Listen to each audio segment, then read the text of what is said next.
In today's video, I'll be talking about how to build a healthy self-esteem, self-love and self-image. And I'll equally be sharing my own story of how I developed self-love, self-image and self-esteem. So stick around with me, let's discuss this. Hi everyone, my name is Chida. I'm from about lifestyle, spirituality and parenting. And today's video is story time. My journey actually started when I was 10 years. So I just discovered that I was a very tall girl and huge, and it was not popularly what was obtainable from people that was of the same age with me. So it was more of like I was bigger than them. So I get to hear insults here and there, people calling you overgrown baby, you're too tall, different kind of thing. So it actually affected my self-esteem because I felt that I was too, as they claim, I felt that I was too tall for. I felt like I had issue with myself and there was something wrong with me. So each time it kind of even affected my posture. Everything about me was altered. And back then at home, I wasn't hearing encouraging words, African parent setting. It was more of like abuse in terms of correction. So I actually felt I think I'm a very stupid person when I was small. So I grew up hating myself. People insulted me here and there. And it wasn't hard that when I'm quarreling with people, even among my age mates, even down to my teachers. They reflect me and say, don't you know you're too tall? You like like you don't have sense. So I felt that my not having sense was contributed based on my height. So I grew up with this mindset, and when I entered the secondary level, that's secondary school, it was another battle altogether. I noticed my skin. I grew up with this skin, water body, where you see spots on your body.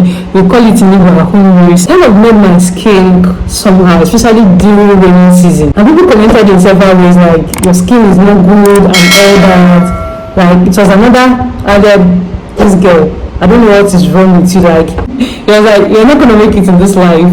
Then next thing I noticed that I did not have front hair.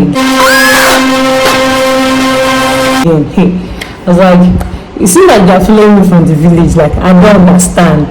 Okay, and there was no way I could hide it because when I finished barbing hair, it was obvious that I didn't have a front hair, and people would make jest of me and mockery. I felt bad. I didn't want to like I tried out everything. Puberty stage now, it was now painful. So it was like at each stage I had something I was battling with. It was now pimple added to other ones. So it kind of made me back to my shell. I felt there's nothing good about me at all. It even affected me academically because I was like, you're already stupid now, there's no need. So another thing was my mindset. I already grew up hearing negative things about myself. Secondly, I kind of took this from the environment that your life was actually significant depending on your husband. You know, going on, they'll be like, you got married, is that how you're going to do in your husband's house? So it actually felt like life was defined based on if you don't marry or you marry. So that was another journey altogether. Me being naive and all that. Maybe I'll make a video about it. So, and so many things were happening. I can remember I was very shy, I was very naive. I would even literally be passing and wishing to be like another person. The next stage of my life was in my university days. I started picking up academically, started reading my book, started having spiritual communication. That was when my relationship with God started developing. So I kind of noticed that, this girl shall know something, small. It started coming up. Another battle of life came. My colleagues in school, I was that devoted because I actually believe that what is worth doing is worth doing well. So I would go to class very early, sit in front of class, and sincerely, I wasn't doing it because I wanted to show off. I was doing it because I wanted to be useful. I came to that point in my life that I knew that that I needed help, but what kind of help is what I didn't know. I would sit in front of class, they're like, I too know and all that. So it kind of made me hide back. I was like, I don't want it to be that I'm trying to show myself out. That was another internalization. I felt it's not good to show yourself. Let me enter inside. Let people not see me. So why I actually even decided to share this was, I didn't know I was still having that self issue until I thought of making content creating. So I was doing the art of content creating. I realized that I was actually camera shy. I wasn't liking my face. I noticed I had squint eye.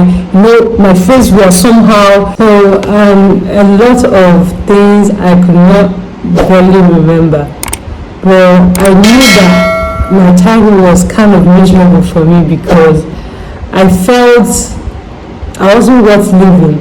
So the things that actually helped me is number one, I had to come to a point that I realized that I needed help. I can't do it alone. I knew something was wrong, because there's a difference in seeking for help and knowing that you really need that help. So the second thing you need to know is that getting rid of the self issues is actually a mind game. It's a thing of the mind and it's a continuous work. So at each stage you get to reveal another dimension you need to work on. Then the third one is about self-affirmation. So first of all, affirm yourself, because people treat you the way you treat yourself. If you don't see yourself as being worthy, other people might not see it that way. Then the fourth one is that you have to list down those areas you feel bad about. Is there something you can do about it? Do you feel is workable?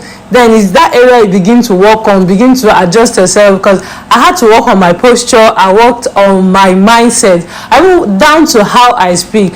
I was intentional about it. I was reading books, getting myself equipped, paying for classes. The fourth one, which is very, very basic, you have to discover yourself, because it's in discovering yourself that's when you realize how useful and how important you are.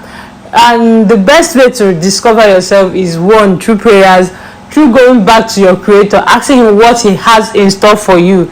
Then by serving others, you can actually receive that fulfillment. You can actually serve others. Then that's all for today's video. Hope you actually enjoyed it. Do you mind sharing your own experience of life and growing up? So till we meet again, bye.